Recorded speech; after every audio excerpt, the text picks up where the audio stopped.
So good morning everyone. Myself Mohan Gupta. I am Associate Professor from Faculty of Nursing, Rama University, Kanpur. So in today's class, we will discuss about the concept of the growth and development. For the convenience of the student, I have divided this topic under two sections or two parts, that is the part first and part second. So in today's class, we will discuss about the part first, and under the part first we will discuss about the introduction part and definition of the growth and development, then the stages of growth and development, and after that we will discuss about the characteristics of the growth and development. So all these part will be included in our today class. So first of all, I will start about the introduction. So as all of you know that introduction about the growth and development.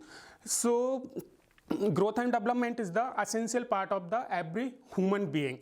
Every human being passes through the various stages of the growth and development throughout the whole life. And also along with this growth and development distinguishes every individual from making him or her.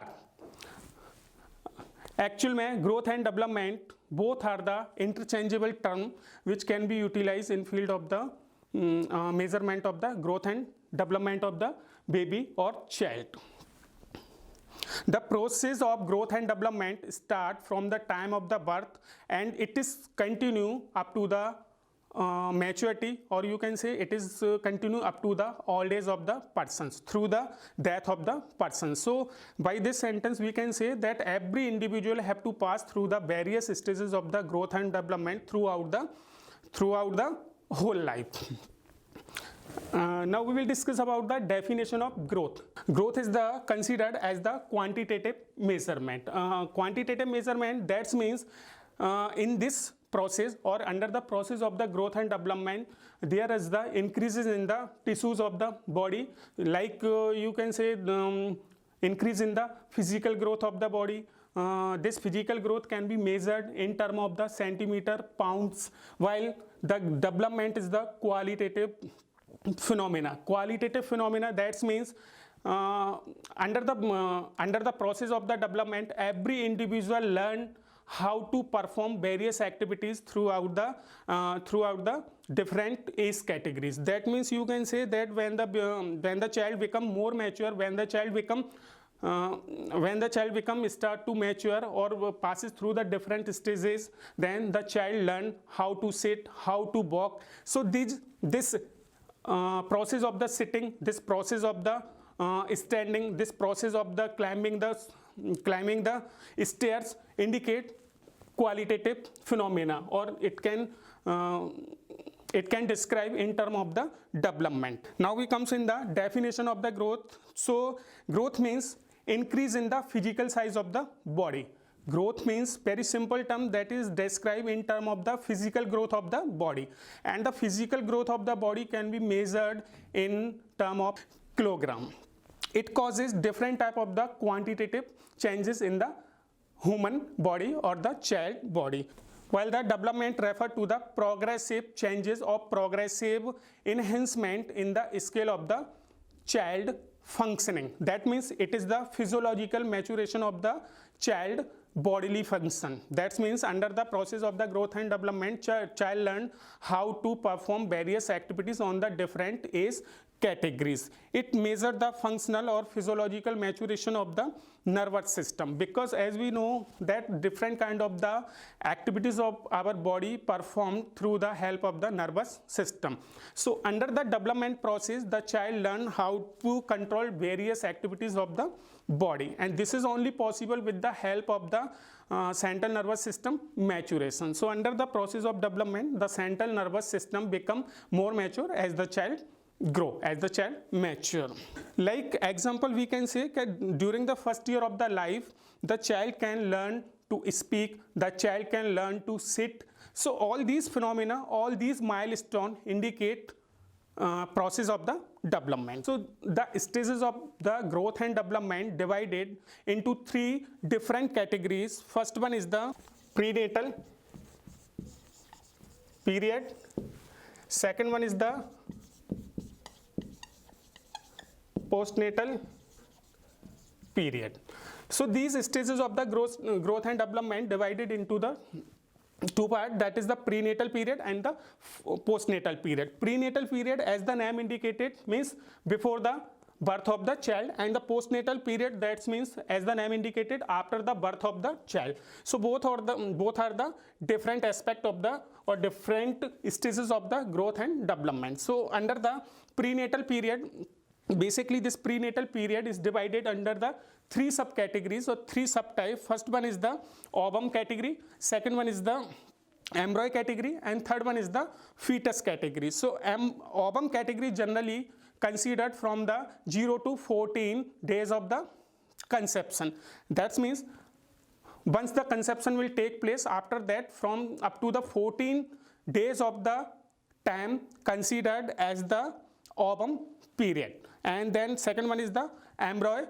Embryo is considered up to the 14 days to 8 weeks of the conception, means after the ovum period up to the 8 week of the age, the child is considered, or the ovum is considered as the embryo. And after that, third one is the fetus. Fetus means after the embryo, means 8 week of the gestation or conception up to the birth of the child, this period is considered as the embryo. So this postnatal period is divided into three categories as we discussed. Second one is the postnatal period. So as the child mature, as the child once born, the postnatal period will start, and this period is divided under the so many categories. Under this, first one is the neonatal period. Neonatal period means after the birth of the child up to the 4 week or 1 month of the age, the child is considered neonate. And second one is the infancy. Infancy period just start after the neonate period. It is described as the up to the age of the 1 year, means once after the time period of the neonate or newborn, the baby is considered as the infant up to the 1 year of age. Then next one is the toddler. So basically under the age of the toddler, 1 to 3 years of the child comes under the category of the toddler. Next one is the preschooler. So preschooler is basically 4 to 6 years of the age category. So all the childs who comes under this category considered as the preschooler child. Next one is the school going child. So school going child, that means 7 to 12 years of the child is considered as the school children. Next one is the adolescent time period. So as we all know that adolescent period is the basic time of the predictable changes or the secondary sexual characteristic development take place through the adolescent time period. So this adolescent time period is subdivided into the three subcategories. First one is the prepubescent. This is also concerned, or this is also known as the early adolescent period, and it is remain up to the 10 to 12 years of the age, while the pubescent or middle adolescent period remains up to the 12 to 14 years of the age, while the post-pubescent, or this is also considered late adolescent period, this is considered up to the 14 to 18 years of the age. After that, basic category, that is considered as the adult category or adult period. This is gone up to the 20 to 59 of the year, and last one is the older age. Older is considered up to the 60 plus years. So these are the various stages of the growth and development, and every individual from the birth to till death passes through these stages of the growth and development. Next one is the characteristics of growth and development. So characteristics of the predictable for every individual having or growth and development pattern having some certain type of the characteristics. So first one is the individual differences.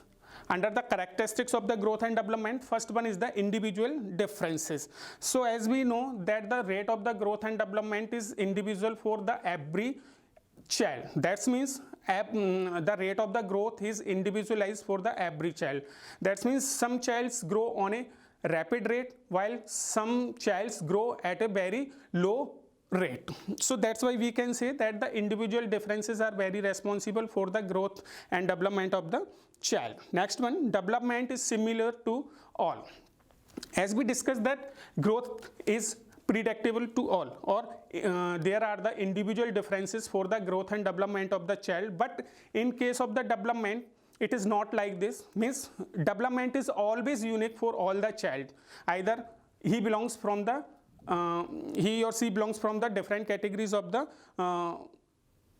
different stages of the child. Development is similar to all. Development is always take place similar way in all child. Next one is the development is continuous process. Sometimes growth may be differ from every individual, but development is always continuous process. Sometimes due to the certain phenomena, growth and development can be decreased or can be reduced, but it always be a continuous process, and it is the lifelong process through which can start from the birth to all this. Next one, development comes from maturation and learning. So development is always comes from the process of the maturation and learning. Means learning by doing, trial and error. Means as you do, as much time you will do, you will learn more. So maturation is and learning both are the basic requirement for the development. Next one is early development is more significant than later development. There are the specific time period in which the development and growth rate is higher than the other periods of the time. Like we can say infant, toddler, preschooler. These are the period. These three periods are considered more rapid.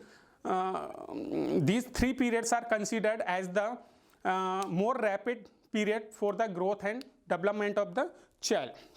Next one, development and growth both are always proceed in a stages, because as I told you in our introduction classes also that qualitative and quantitative aspects. So always growth and development proceed in all stages, as we discuss in the stages of the development. Next one is the sequence of the growth and development. So there are the certain principles that regulate the stages of the growth and development. First one is the under this growth and development always proceed from head to tail. So growth and development is always proceed from head to tail. Next one is the growth and development always proceed from center or midline of the body to the periphery. So this is the basic principles of the growth and development, that growth is always proceed from head to tail. And second one is the growth is always proceed from the center or midline, from center or midline to periphery of the body extremities. Next one, interrelatedness of growth and development. So as we discussed that the growth and development process is always unique for all the child, but in some cases when the child is having certain type of the problems, then the growth and development can be altered for the child. So maybe there are the interrelatedness of the growth and development. Next one, development proceed at different rates. Sometime as previous we discussed that the development process can be differ for the child, and it is based on the different type of the body physics and the different type of the problems that can be faced by the child. Next one is the factors of growth and development. So there are the lot of factors that may influence the growth and development of the child. Under this, first one is the basic factor is the hereditary factor. Hereditary factor means the problems that can be transferred from one generation to another generation. That means chromosomal problems. Under this hereditary problems, because the people's who the baby who born from their parents, they are always resembles like their parents only, and this is only due to the hereditary chromosomal genes, and on the basis of this the child's age and type also decided to the child. Next one is the sex. So it is considered that male child is always heavier and larger than the female child. And next one is the race. So under the race, some physical characteristics are in the seen in the babies who belong to a same race. That means the peoples who belongs or the babies who belongs from a same races, they can resemble as a same in body physique, size, height, weight, etc. Next one is the intrauterine development.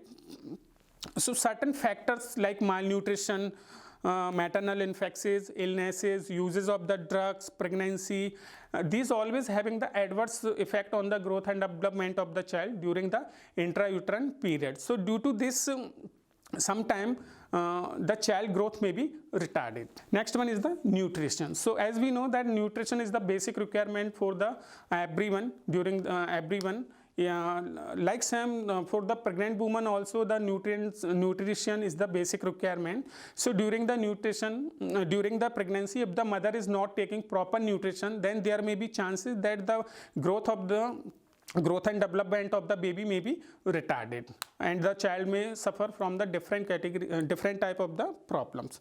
Next one है environmental factors like cleaning surrounding, fresh air, fresh water intake. All these factors also sometime responsible for the growth and development of the child, because the child who is staying in the unhygienic condition, they are more prone for the infection, and definitely if once they got infection, it is very difficult to treat these babies. So sometimes these factors may also alter the growth and development of the babies. Next one is the emotional factors. Emotional factors like lack of love, affection, security in children. Sometimes these factors may also influence the growth and development of child, because in case of these factors, the child may get emotionalized, and there may be chances for development of the certain type of the psychological issues or problems. Next one, intelligence. Intelligence means IQ. IQ means intelligence quotient.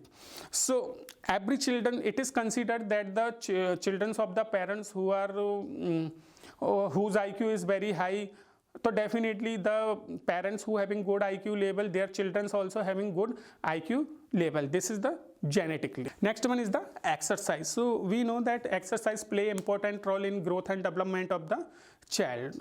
So in certain cases during the pregnancy also, and even after the birth of the pregnancy, if the mother and babies are not doing proper exercises, there may be chances that growth and development of the baby altered.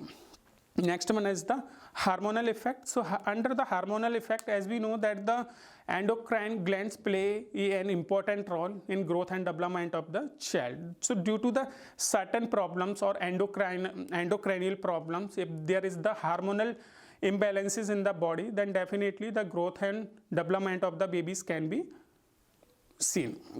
Next one is structure of the body function. So the rate of the neural growth is most rapid before school age, and the growth of lymphoid tissue and rapid up to the age of 11 years. So on this basis we can say that the different parts of the body grow at different age categories. Next one, season and climate. So the velocity of the growth may be altered according to the season and climate. Like we can say that it is usually higher in spring season and it is very slow in the summer season. So sometimes seasonal or climate also affect the growth and development of the child. Next one, social status. Social status means what is the status of the parents in the society. So under the social status, the parents or the child who are staying with their families in a society, they having a good social status and they are more happy than the other babies who are not staying with their parents in the society. Next one, cultural influences.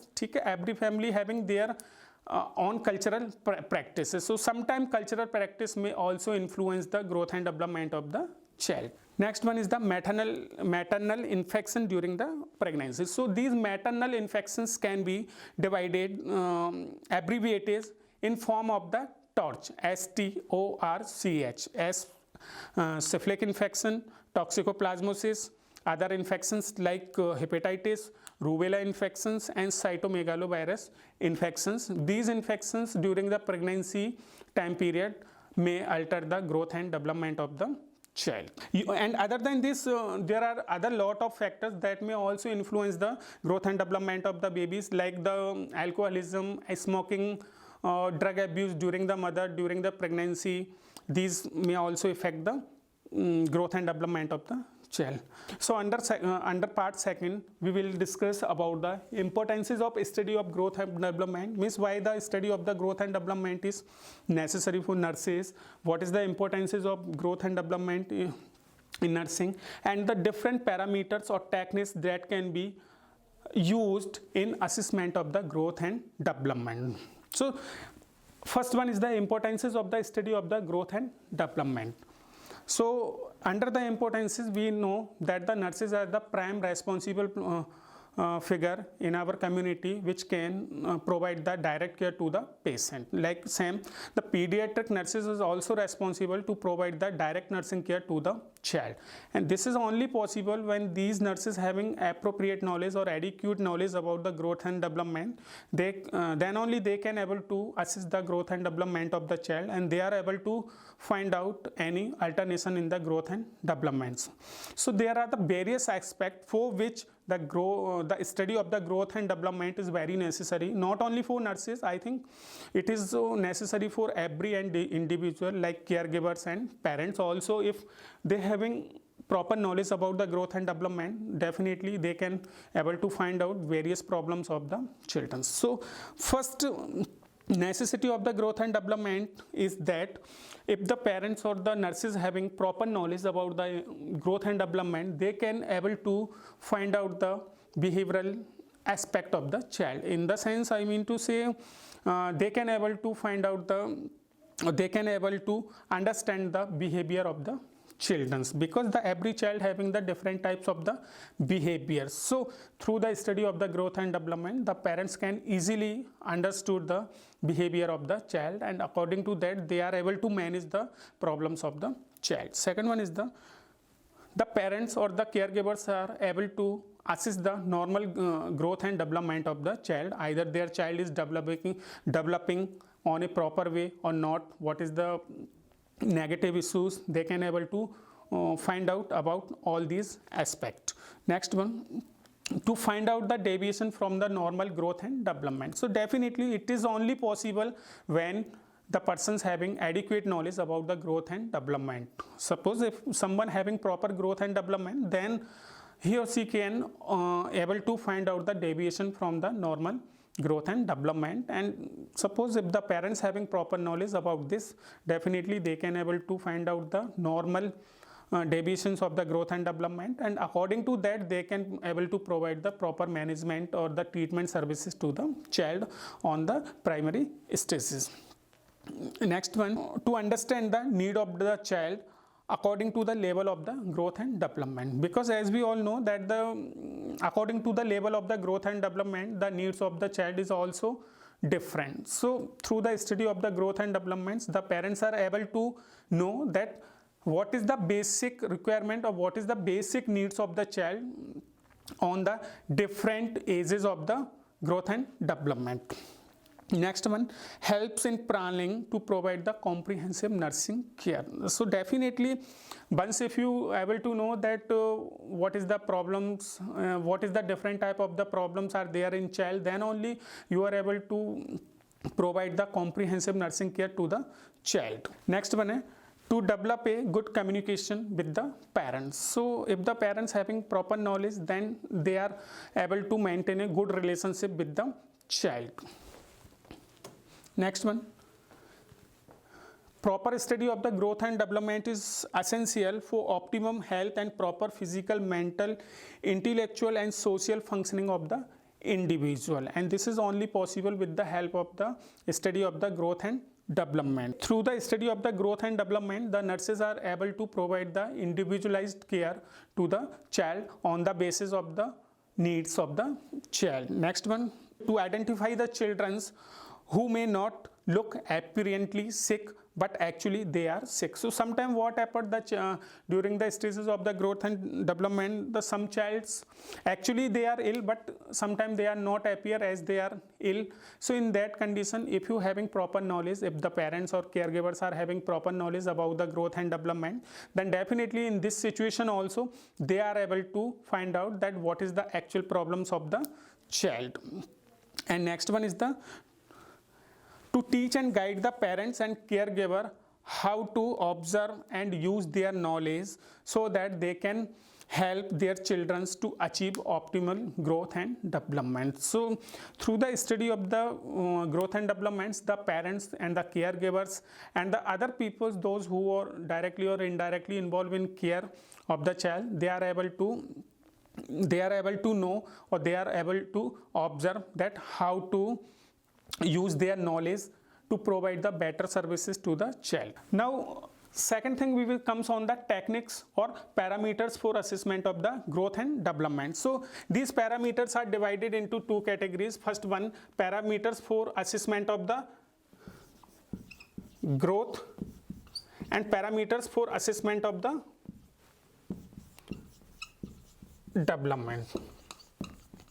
So under the assessment of the under the different parameters for the assessment of the growth and development, like under the growth and development we can check weight, height, mid-arm circumferences, and lot of things are there, we will discuss. So different, as we know that different parameters can be used to assess the growth and development of the child. So these parameters are divided into two subtypes. First one, parameters for or techniques for the assessment of the growth, and parameters or techniques for the assessment of the development.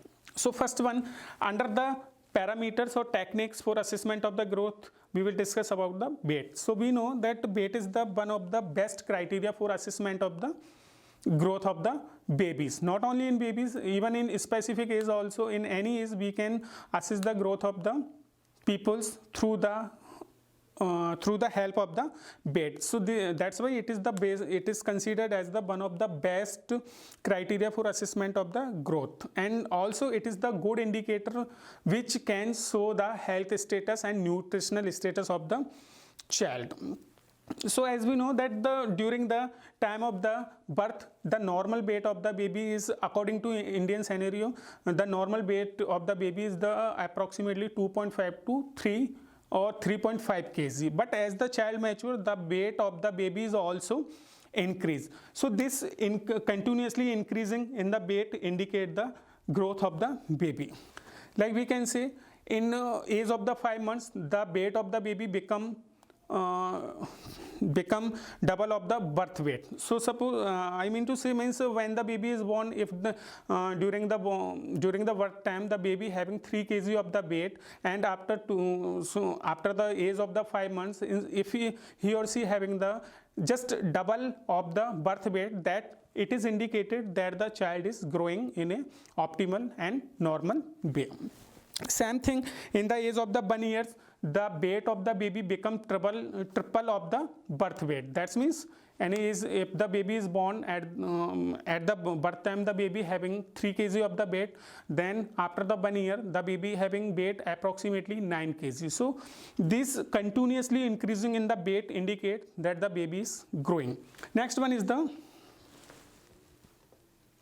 length and height.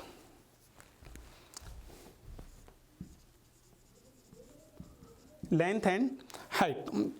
So height refers measurable steps taken to children are standing upright. So we can say that how to measure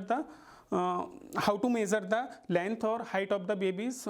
For this we will do one thing, we will keep the babies in a standing position, and from head to toe we can measure the length or height of the babies. So this is also the one indicator which we can assess the growth of the babies. At the age of the birth, the normal height of the baby is approximately 48 to 50 centimeter. But as the child matures, the height is also increases in the children. So this indicated that the baby is growing. Next one is the BMI. BMI indicated body mass index, means body physique. So it is an important criteria which help to assess the normal growth and its deviation, that is the malnutrition or obesity. So basically BMI is used to assess the nutritional status of the baby. If the BMI is okay, then no problem. If the BMI is low, then the baby is considered as the malnourished, and if the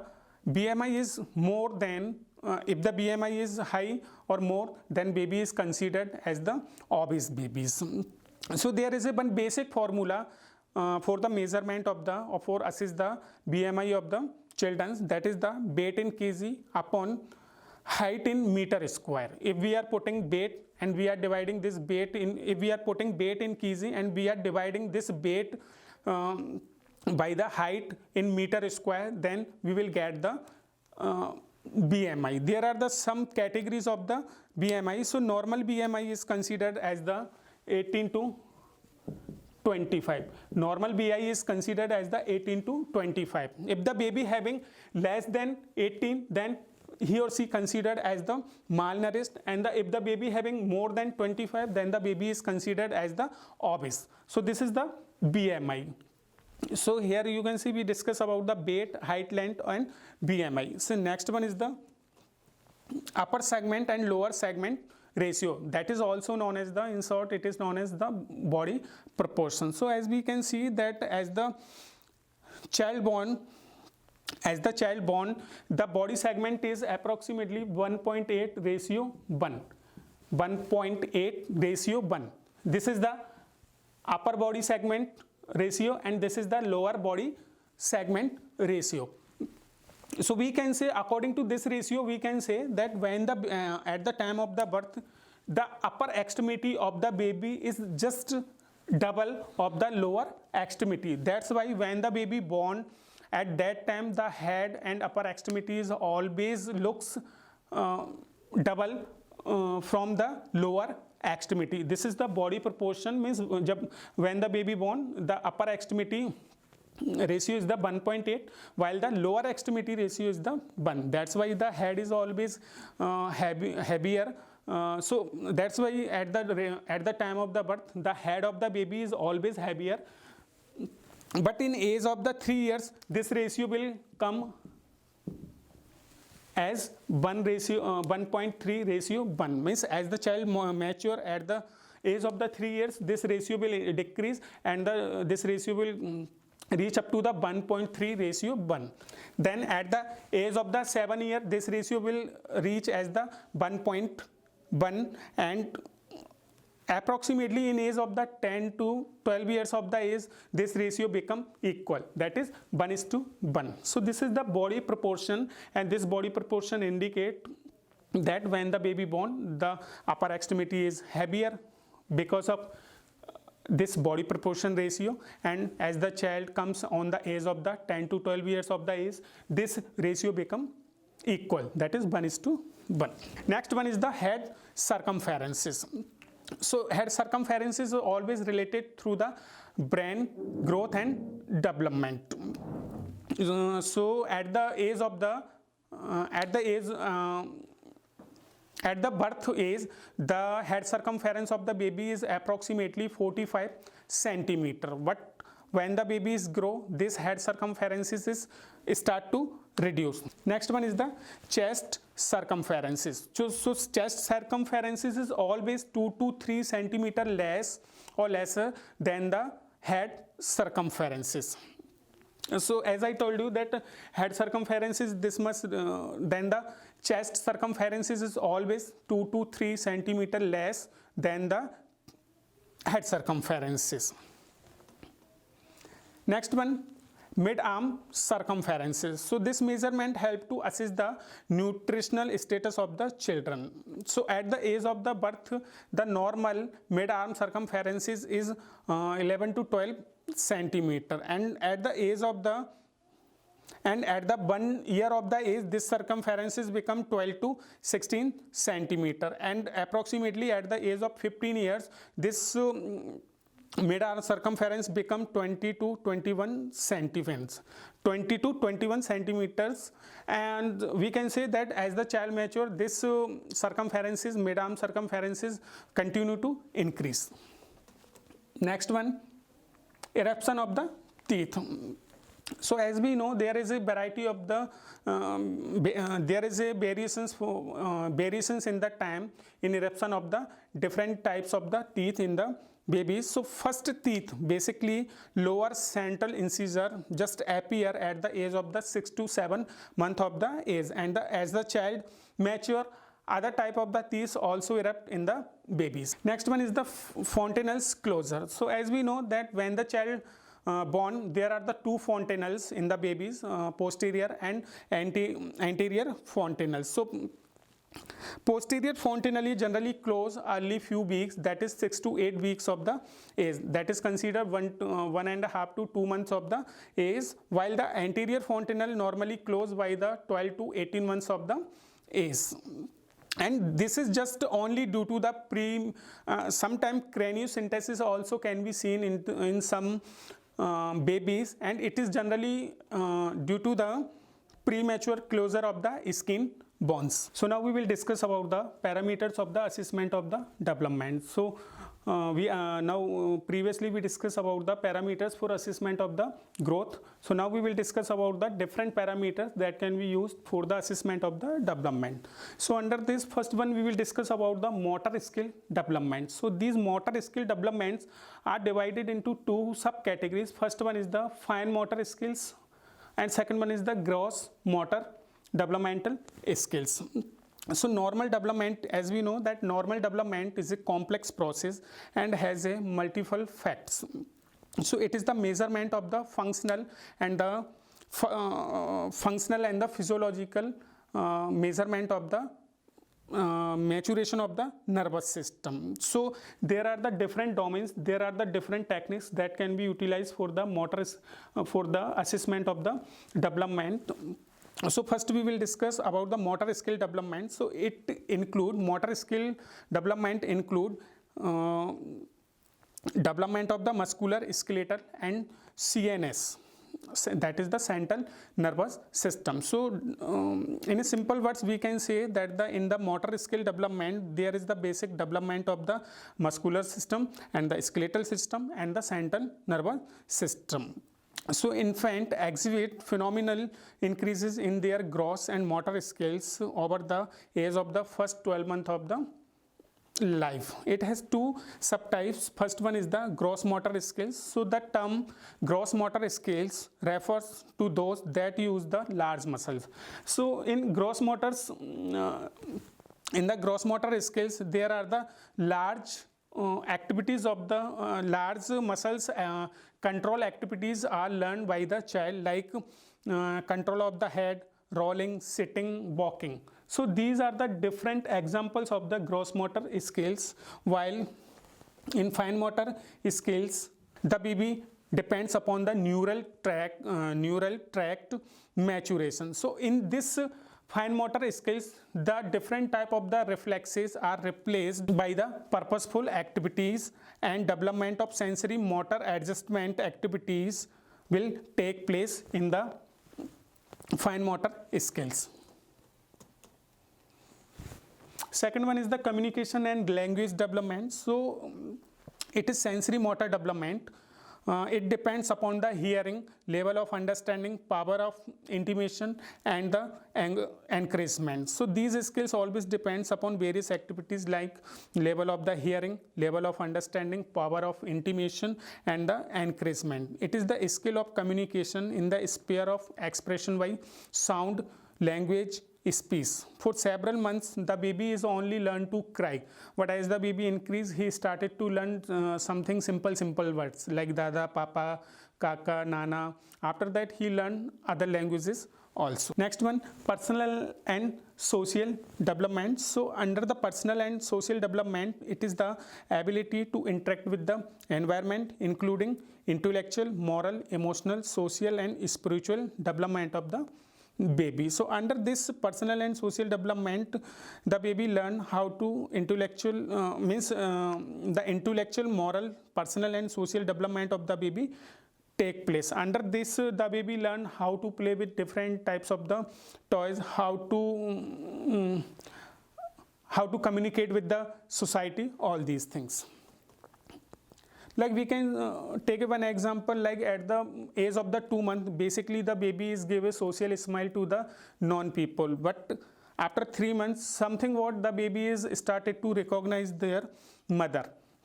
Then in 6 months of the baby is also started to recognize other stranger persons who are directly or indirectly involved with the babies. At 5 years of the age, the baby is started to dressing, undressing. So these are the some examples of the personal and social development.